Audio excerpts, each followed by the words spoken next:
My parents saw me only as a source of labor, and when I opened my own sports store, they came to take it away.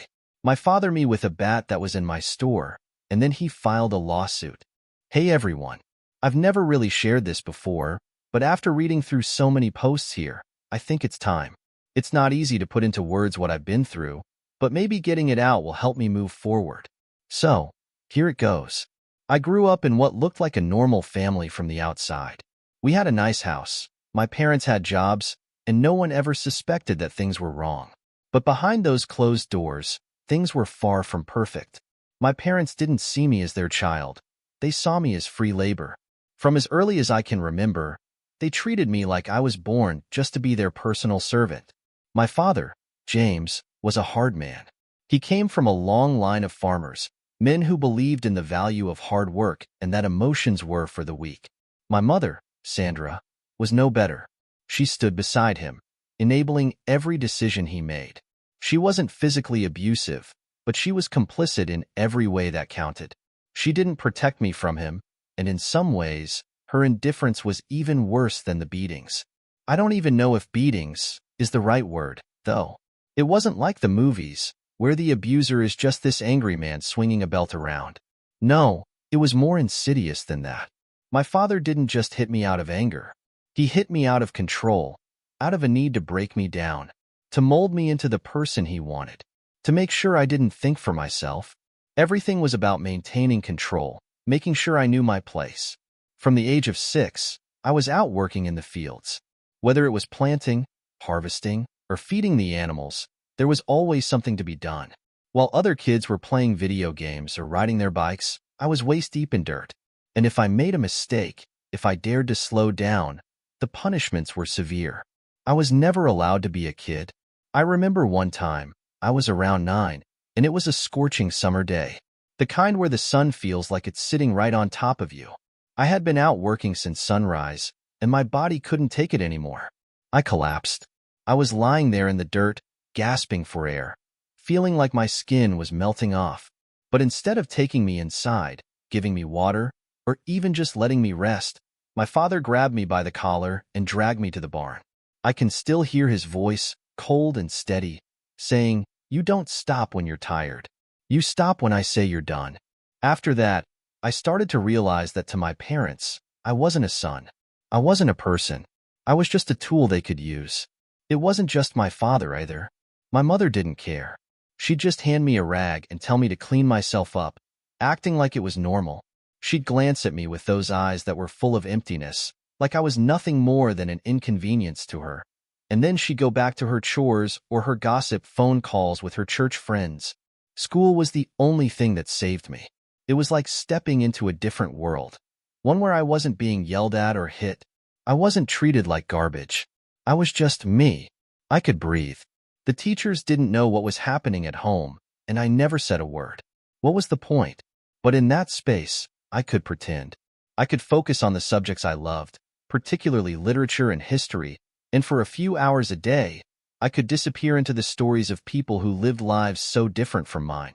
I remember the first book that really hit me was The Outsiders by S.E. Hinton. I must have read that thing 100 times, especially the parts where Ponyboy talked about how he didn't belong anywhere. That's how I felt, like I didn't belong. My friends didn't really get it, and why would they? Their parents showed up to school events, hugged them when they got home, told them they loved them. I didn't even know what that felt like. But in the pages of that book, I saw someone who was lost like I was, and it made me feel less alone. By the time I got to high school, I had become an expert at hiding things. I was good at pretending like my family was normal. I even had a few close friends, Tom, Lisa, and Marcus. We met in freshman year, and we just clicked. It was the first time I felt like I belonged somewhere. Tom was the funny one, always cracking jokes to lighten the mood. Lisa was the brains of the group, smart as hell and destined for great things. Marcus was like the glue, the guy who held us all together. They didn't know much about my home life. I never talked about it, and they never pushed. I'd make up excuses when I couldn't hang out after school, saying I had too much homework or that my parents were strict. The truth was, my father didn't let me do anything outside of school that wasn't work-related. If I wasn't in class, I was expected to be on the farm, doing my part. But even in those moments, even when I was at home, school was my escape. I threw myself into my studies, determined to get out of that hellhole one day. College became my only goal, my only way out. I worked hard, earned scholarships, and when the time came, I got accepted into a university 3 hours away. It felt like a miracle. I remember the day I got my acceptance letter. My hands were shaking as I opened the envelope, terrified that it would be another rejection. But when I saw the words, "Congratulations," I almost cried. Almost. I couldn't let myself get too emotional. I'd learned a long time ago that emotions were dangerous. They made you vulnerable, and vulnerability was a weakness. But still, for the first time in my life, I felt like there was hope. When I told my parents I was leaving for college, my father just grunted, barely looking up from the TV. My mother didn't say a word. They didn't care. To them, it was one less mouth to feed, one less body to exploit for labor. I packed my things and left without a single goodbye. I didn't even look back. College was everything I had hoped it would be. It was the first time I was truly free, the first time I could breathe without feeling like I was suffocating. I met people who actually cared about me, real friends who weren't afraid to show emotion, who didn't judge me for being quiet or distant sometimes. For the first time in my life, I felt like I was allowed to be myself. Tom, Lisa, and Marcus ended up going to the same university, and we all moved into an off-campus apartment together. It was perfect, like we had finally escaped the chains of our pasts. The city was big, full of opportunities, and we were ready to take on the world. But, of course, nothing ever goes as planned. The first few months were great. We partied, studied, explored the city, and for the first time, I allowed myself to believe that maybe things could be different. Maybe I could be happy. But then, things started to shift. Tom got into a bad crowd, the kind of people who were more interested in partying than studying. Lisa, who had always been the responsible one, started seeing a guy who was controlling and toxic. Marcus was the only one who seemed stable, but even he had his own struggles. He was battling severe depression, something he rarely talked about. One night, everything changed. We were all at a party, celebrating the end of exams. It was a typical college scene. Loud music, too much alcohol, and people everywhere. I wasn't really feeling it, though. I never liked big crowds, and the noise was getting to me. I decided to leave early, thinking I'd just walk back to the apartment and crash for the night. On the way back, I got a call from Marcus. He sounded off, like he'd been drinking too much. I could hear the pain in his voice, the kind that only comes when someone's been carrying too much for too long. He told me he was at the apartment and needed to talk. I knew something was wrong, but I didn't realize just how bad it was. When I got to the apartment, the door was unlocked. I walked in, calling out for Marcus, but there was no answer. I found him in his room, sitting on the edge of his bed, staring at the floor. There was an empty bottle of whiskey next to him, and his hands were shaking. He looked up at me, his eyes hollow, and said, "I can't do this anymore." That's when I noticed the pills. There was a half-empty bottle on the nightstand, and my heart dropped. I rushed over, trying to talk him down, trying to tell him that things would get better, that he wasn't alone. But he didn't believe me. He just kept saying that he was tired, that he couldn't keep fighting. I don't know how long I was in there with him, but it felt like hours. I was terrified that he was going to do something right in front of me, that I wouldn't be able to stop him. I begged him to let me call someone, to get him help, but he refused. He told me that if I called anyone, he'd be gone before they got there. Eventually, I managed to get him to give me the pills. He was too drunk to fight back, too broken to care. I stayed with him all night, making sure he didn't do anything, making sure he was still breathing. By morning, he had passed out, and I finally called Lisa and Tom, telling them what had happened. That was the beginning of the end for us. Marcus dropped out of school a few weeks later. He said he needed to go home, to get away from the city and all the pressure. Lisa stayed with her toxic boyfriend, isolating herself from the rest of us. Tom? He continued down his self-destructive path, partying harder, drinking more, and eventually failing out of school. And me? I stayed. I kept pushing forward, determined not to let my past, or my friends' choices, define me. I had spent my whole life trying to escape the chains of my childhood, and I wasn't about to let them drag me down again. But even now, As I sit here writing this, I wonder if I'll ever really be free. The scars of my past run deep, and no matter how far I run, they're always there, lurking just beneath the surface. I guess that's why I'm writing this. I thought leaving home would be the end of my problems, but I'm starting to realize that maybe it's just the beginning. Sorry for the long post. I just needed to get it all out. If anyone has advice on how to move forward, how to deal with the weight of everything, I'm all ears. Hey everyone, it's me again. I didn't expect to be back so soon, but I guess after posting last time, I realized I still have so much to unpack. Writing it all out has been cathartic, but this second part of the story isn't just about pain. It's also about finding hope, rebuilding what was lost, and maybe even coming out the other side stronger than before. But like most things in life, nothing ever goes smoothly, and there were plenty of bumps along the way. After Marcus dropped out of school and left the city, things felt off. Our little group, the four of us who had been so tight, was unraveling fast. Lisa was still stuck in her toxic relationship, and Tom was spiraling deeper into his own self-destructive habits. I felt lost, unsure of how to fix everything. I mean, how do you help people when you're barely holding yourself together? I thought back to those days growing up, back when my parents didn't see me as anything more than a tool to be used. There was a part of me that had always been scared I'd fall apart like my friends were doing. I guess that fear had kept me on track all these years, pushing me to stay focused on my goals even when everything else was falling apart. But now, I realized that fear couldn't control me anymore. I had to be the one to take control, not just of my own life, but maybe even help my friends do the same. The first step was Marcus. After he left the city, we didn't talk for a while. I wanted to give him space, but at the same time, I was scared for him. I knew that the depression he'd been carrying around wasn't just going to disappear because he left. So one day, I called him up, expecting to get his voicemail again. But this time, he picked up. His voice was rough, like he hadn't slept much in days. I could hear it in his tone. He was still in that dark place, and it was weighing him down. We talked for a bit, mostly about nothing. I didn't push too hard, but I made sure he knew I was there for him. Over the next few weeks, we started talking more, and eventually, he opened up. He told me how he'd been seeing a therapist back in his hometown, trying to work through the mess in his head. I was relieved. It was a small step, but a step nonetheless. I encouraged him to keep going, to not give up, even when it felt impossible. We made a pact. He would keep going to therapy, and I'd check in on him every week. We weren't just friends anymore. We were brothers in a way. Brothers who had survived something dark together, and were now trying to find the light. After a few months, Marcus called me one night and said something I hadn't expected. He wanted to come back. He wasn't ready to give up on his dreams, and he didn't want to stay in his parents' house forever. It was a turning point for him, and I could hear the resolve in his voice. So, a couple of weeks later, he packed up his things and moved back to the city. We found him a new apartment, not far from mine, and slowly, piece by piece, Marcus started to rebuild his life. Meanwhile, Tom's situation was different.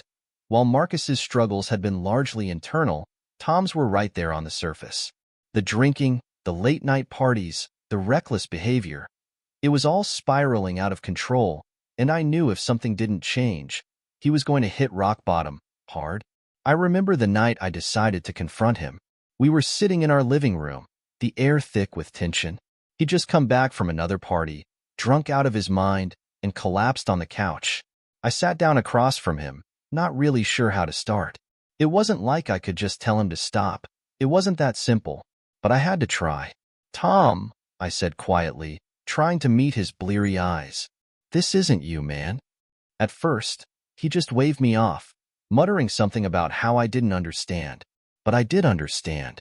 I had seen what destruction looked like firsthand. My father had drowned himself in alcohol for years, and I wasn't about to sit by and watch my best friend follow the same path. Over the next few weeks, I tried to help Tom as best I could. It wasn't easy.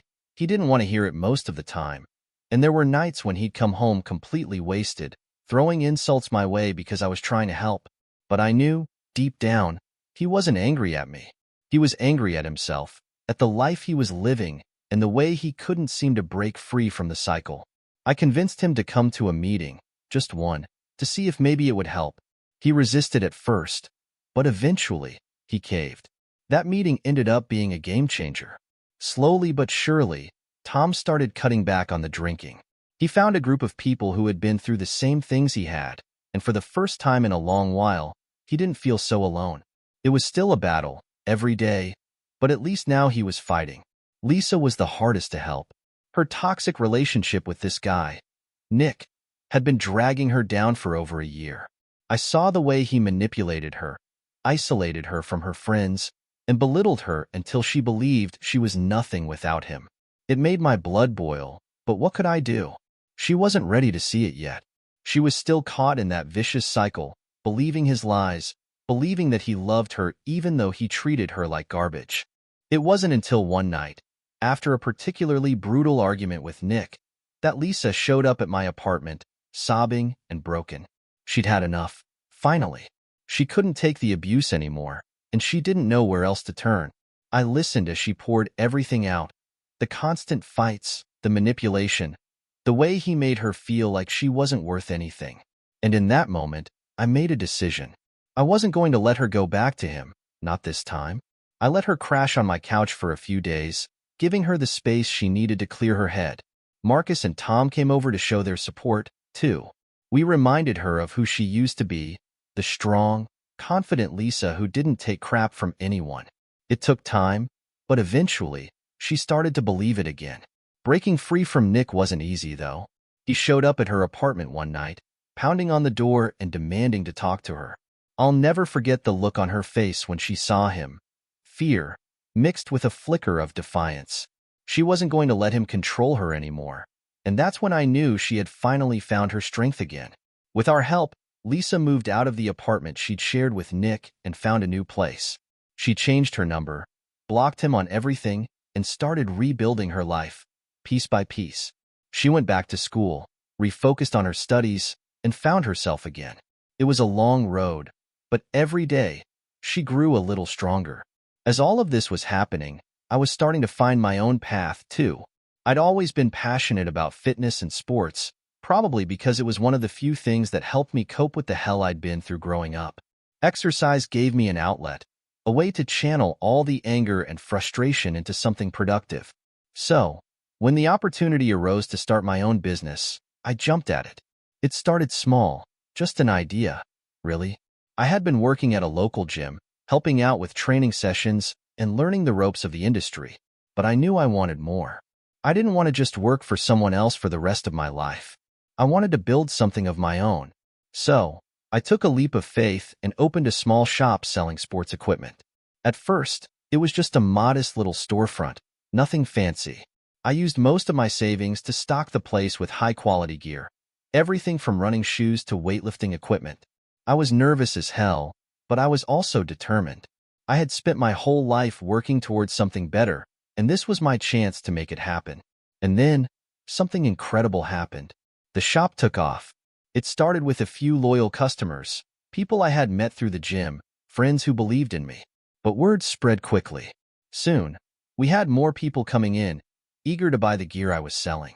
The products were top-notch, but I think what really made the difference was the way we treated people. I had built this business on the idea that everyone deserved to feel empowered, to feel like they could take control of their own health and fitness, no matter where they were starting from. That message resonated with people. Before I knew it, I had to hire more staff just to keep up with demand. We started small, just a couple of employees to help run the shop, but it wasn't long before we were expanding. I hired a team of trainers, nutritionists, and even a few local athletes to help build the brand. We started offering classes and workshops, creating a community around the store. It wasn't just about selling equipment anymore. It was about helping people transform their lives. As the business grew, so did the pressure.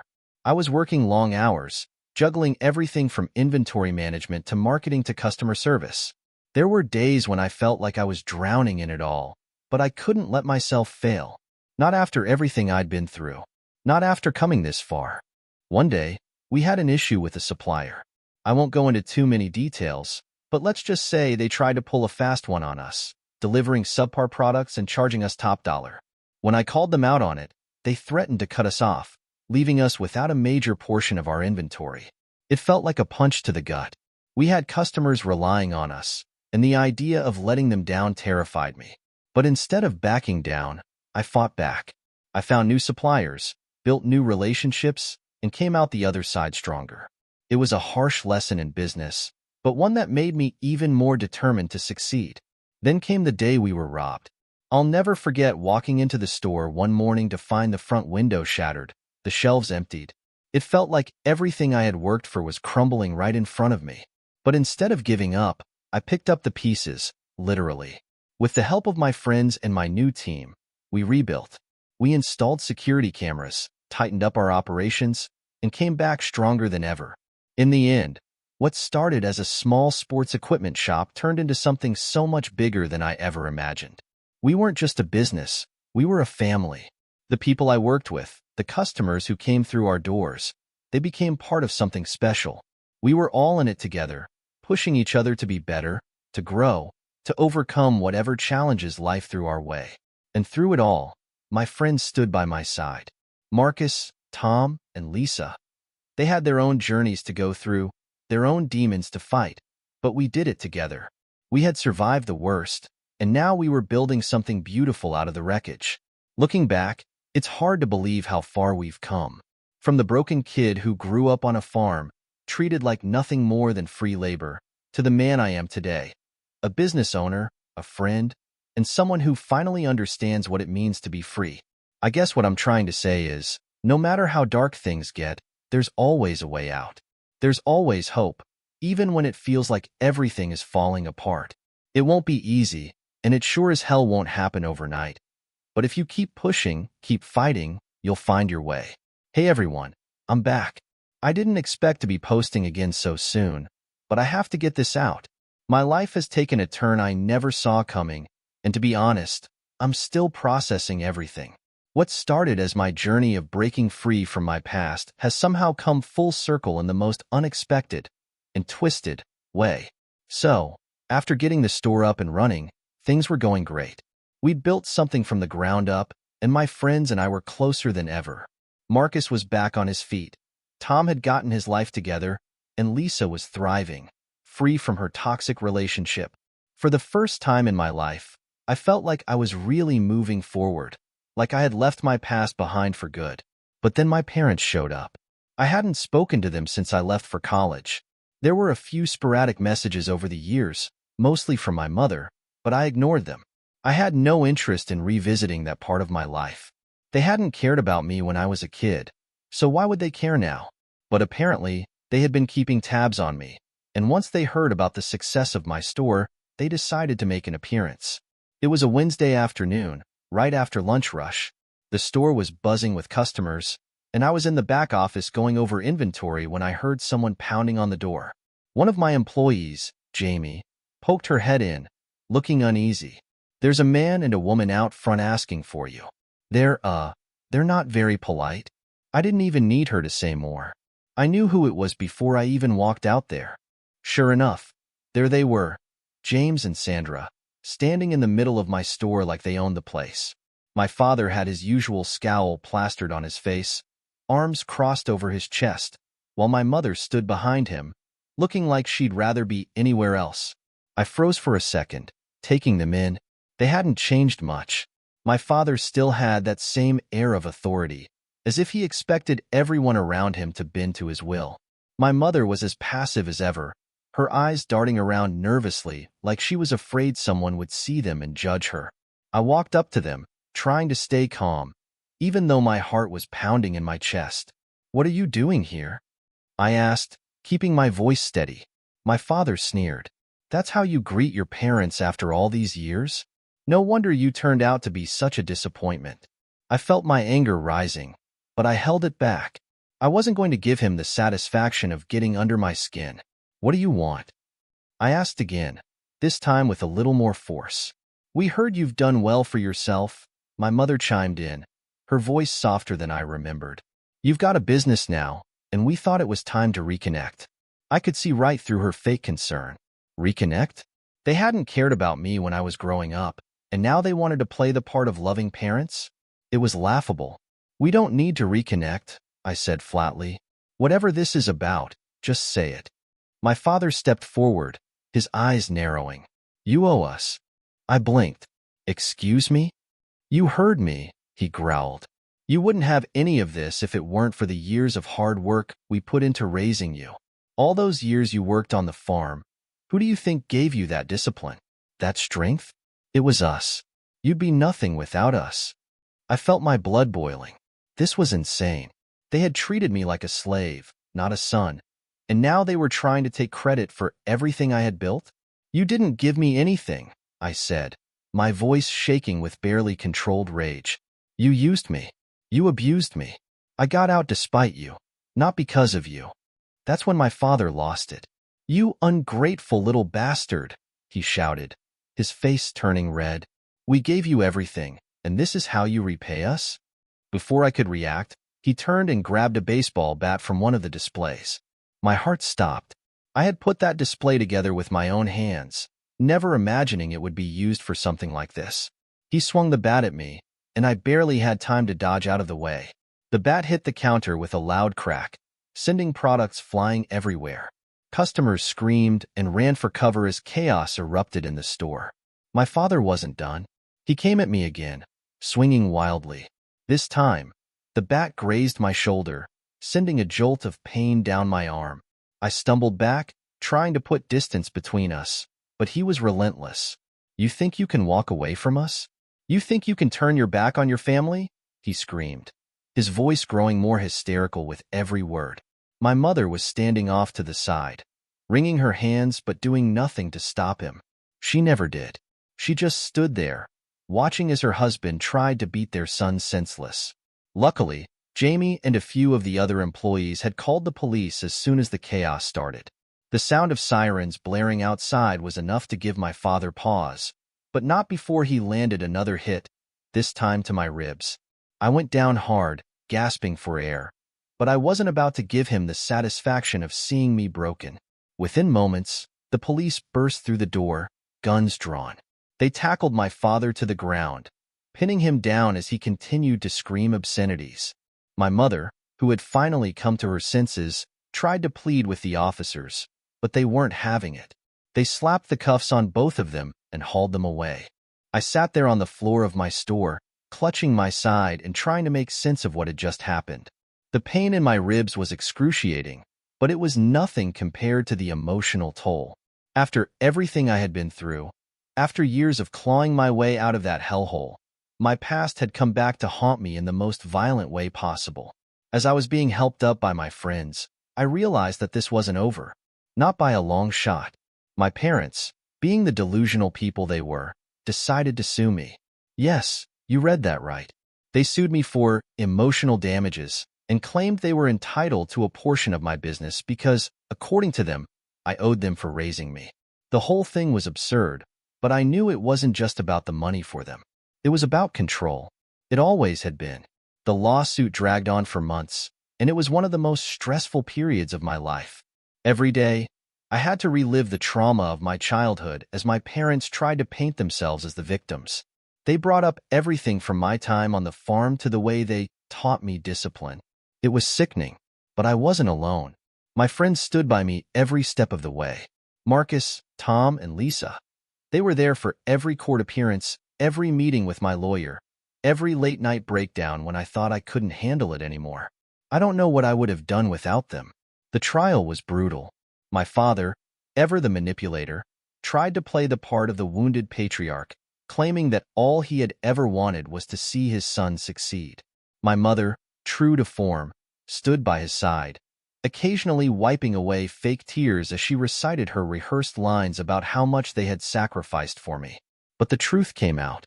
My lawyer, a tough-as-nails woman named Rachel, who took no crap from anyone, tore their arguments to shreds. She brought up the years of abuse, the forced labor on the farm, the way they had treated me like nothing more than a tool. She painted a clear picture of who my parents really were, and by the time she was done, there wasn't a single person in that courtroom who believed their lies. The jury sided with me. My parents' case was thrown out, and not only did they lose, but they were also hit with counterclaims that left them in serious debt. The judge was appalled by their behavior and ordered them to pay restitution for the damages they had caused in the store. But the real kicker came when the judge ordered them to serve 3 months of correctional labor.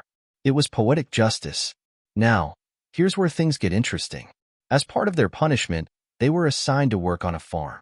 And not just any farm, my family's farm. The same farm where I had spent years breaking my back under the scorching sun. The same farm where they had treated me like a slave.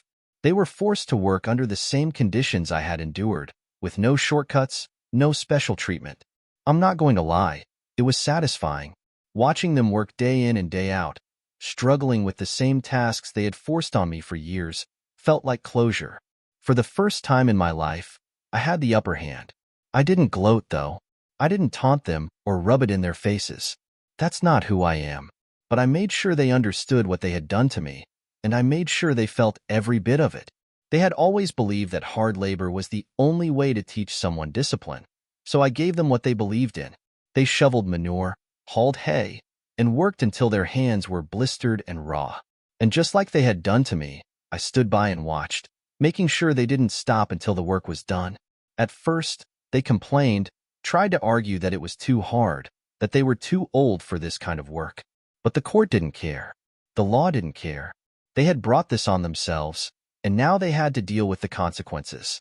It wasn't long before they started to break. The physical toll was one thing, but it was the psychological weight that really got to them. My father, who had always been so strong and domineering, started to crumble. The man who had once ruled the farm with an iron fist was now just an old, tired man, struggling to keep up.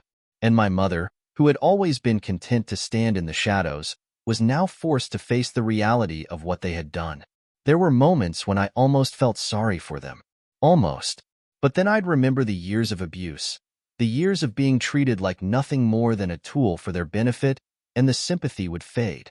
They had earned every blister, every ache, every moment of exhaustion. This was justice. By the time their 3 months were up, they were shadows of their former selves. The arrogance, the entitlement, it was all gone. They didn't speak to me much during that time, and when they did, it was short, clipped sentences. There was no apology, no acknowledgement of what they had done. I didn't expect one. People like them don't change. They don't suddenly wake up one day and realize they were wrong. But that was okay. I didn't need their apology anymore. I had already moved on. After their sentence was complete, they left the farm. I didn't see them off, and I haven't heard from them since. As far as I'm concerned, they're just ghosts from my past, reminders of a life I've left behind. The farm is mine now, legally.